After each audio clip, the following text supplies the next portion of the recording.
కొంచెం ఎక్స్టెండ్ కాండి.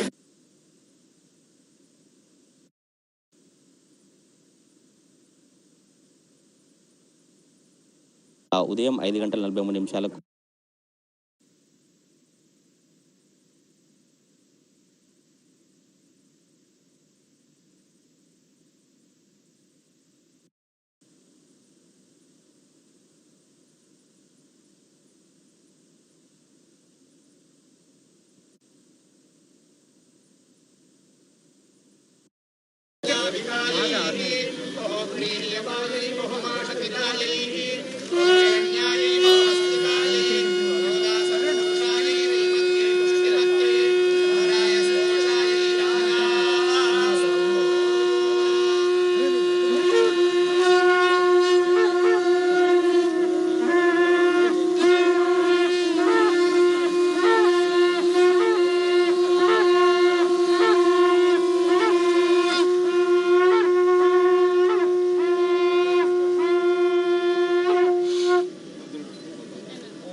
మన దేశము పవిత్రమైన భారతదేశము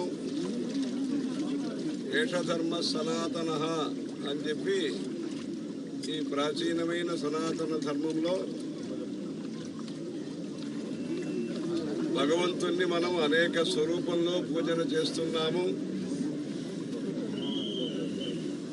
రావి చెట్టులో మూలతో బ్రహ్మరూపాయ, మధ్యతో విష్ణురూపిణే, అగ్రత శివరూపాయ, వృక్షరాజాయ తే నమః అని చెప్పి బ్రహ్మ విష్ణు మహేశ్వరుని పూజన చేస్తున్నాము. వీటిలో కూడా సోమవారము అమావాస్య వచ్చినప్పుడు విశేషంగా ఉదయంలో ప్రదక్షిణం చేసి సత్సంతాన ప్రాప్తి అన్నిటి కోసము మనం పూజలు చేస్తున్నాము. విగ్రహంలో భగవంతుణ్ణి పూజన చేస్తున్నాము.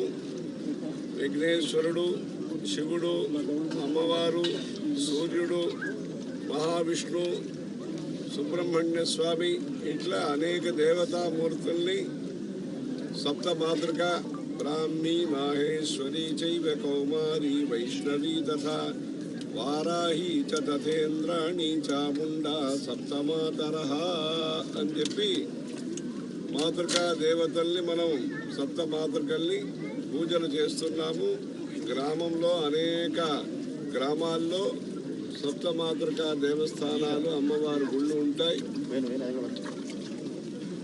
అలా మన ఇంటిలో పూజ చేస్తున్న పూజ పేరు మన కుటుంబం కోసం, మన కోసము మంచి ఆరోగ్యం పూజలు చేస్తున్నాము.